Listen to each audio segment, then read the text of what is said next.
Hi hello வணக்கம் to Kumudam viewers. இன்றைக்கு இதுதான் நிகழ்ச்சியை தொகுத்து வழங்குவதற்காக நான் சிந்துஜா சுதாகர். இன்னைக்கு நடந்த சில முக்கியமான நிகழ்வுகள் என்னென்றது பார்த்துடலாம்.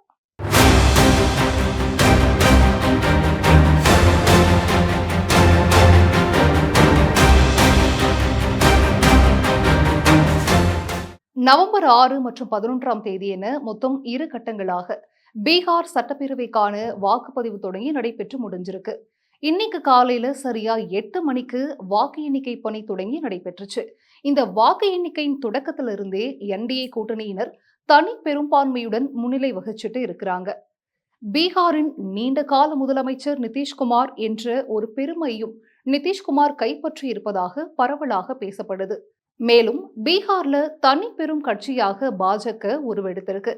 தேஜஸ்வி யாதவ் தலைமையிலான இந்தியா கூட்டணியினர் இந்த தேர்தல்ல சற்று பின்னடைவு சந்திச்சிருக்காங்கன்னே சொல்லலாம். பெரும்பான்மைக்கு மொத்தம் 122 இடங்கள் தேவைப்பட்ட இடத்துல 200க்கும் மேற்பட்ட இடங்கள்ல என்டிஏ கூட்டணியினர் கைப்பற்றி பீகார்ல பெரும்பான்மையோட ஆட்சியை கைப்பற்றி இருக்கிறாங்க. பீகார்ல மட்டும் இல்லாம நம்ம தமிழ்நாட்டிலையும் பாஜகவினர் ஏராளமான கொண்டாட்டங்கள்ல ஈடுபட்டு இருக்கிறாங்க.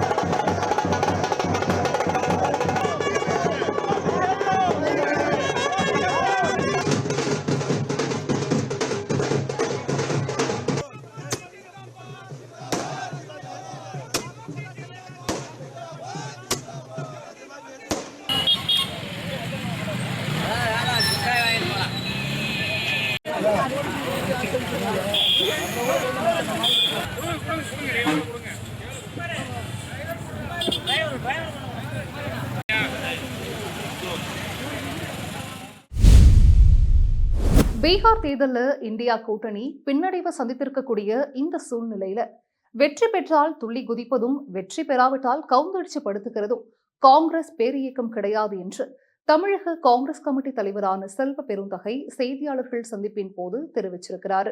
ஜனநாயகம் வீழ்ந்துவிடக் கூடாது என்றும் ஜனநாயகம் வீழ்ந்து விடுவதற்கு யாரும் ஒருபோதும் அனுமதிக்க கூடாதுன்னு சொல்லியுமே அவர் சொல்லியிருக்கிறாரு. பீகார்ல எஸ்ஐஆர் மூலமா பல லட்சம் வாக்குகள் நீக்கப்பட்டிருப்பதாகவும் அவற்றையெல்லாம் கண்டிப்பாக ஆய்வு செய்ய வேண்டும் என்றும் செல்வ பெருந்தகை வலியுறுத்தியிருக்கிறார்.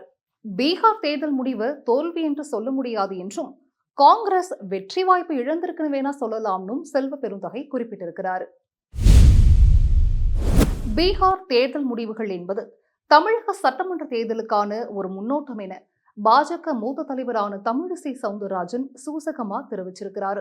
என்னுடைய வாக்கை காணவில்லை என யாராவது கூறினார்களா என கேள்வி எழுப்பியிருக்கும் தமிழிசை அவர்கள் எதிர்க்கட்சிகளின் பொய் வாக்குறுதிகள் மக்களிடம் எடுபடாது என்பதற்கு இந்த தேர்தல் முடிவுகளே சிறந்த எடுத்துக்காட்டு என்றும் குறிப்பிட்டிருக்கிறார்.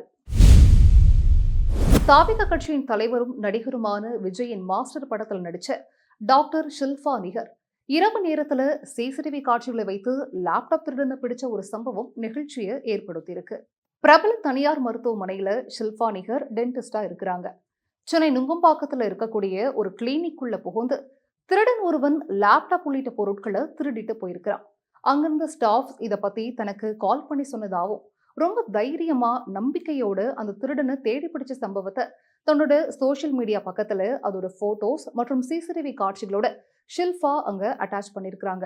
அண்ட் குறிப்பா அந்த பகுதியில இருந்து சில ஆட்டோ டிரைவர்ஸ் மற்றும் இளைஞர்களோட உதவியோட இந்த திருடனை தான் பிடித்ததாகவும் குறிப்பிட்டிருக்கிறாங்க. தமிழகத்தில் இன்றைய தினம் தேனி, தென்காசி, கன்னியாகுமரி, தூத்துக்குடி உள்ளிட்ட மாவட்டங்களில் கனமழை பெய்ய வாய்ப்பு இருப்பதாக சென்னை வானிலை ஆய்வு மையம் தெரிவிச்சிருக்கிறாங்க. அதே போல நவம்பர் 15ஆம் தேதியான நாளை தினமும் கடலோர தமிழகத்தின் ஒரு சில இடங்களிலும் உள் தமிழகத்தின் ஒரு சில இடங்களிலும் புதுவை மற்றும் காரைக்குடியான ஒரு சில இடங்களிலும் இடி மற்றும் மின்னலுடன் கூடிய லேசான மழை பெய்ய வாய்ப்பு இருப்பதாகவும் சொல்லியிருக்கிறாங்க. குறிப்பா 17ஆம் தேதி அன்னைக்கு சென்னையில மிதமான மழை பெய்ய வாய்ப்பு இருப்பதாகவும் ஒரு சில பகுதிகளில் இடியுடன் கூடிய மழை பெய்ய வாய்ப்பு இருப்பதாகவும் தெரிவிச்சிருக்கிறாங்க. அண்ட் எல்லா இடத்துலையுமே வானம் மேகமூட்டத்துடன் காணப்படும் சென்னை வானிலை ஆய்வு மையம் தெரிவிச்சிருக்கு. இன்னைக்கு நடந்த சில முக்கியமான சுவாரஸ்யமான நிகழ்வுகளை பார்த்தாச்சு. இதே போல அடுத்த நிகழ்ச்சியில உங்களை சந்திக்கும் வரை உங்களிடமிருந்து விடைபெறுவது நான் சிந்துஜா சுதாகர்.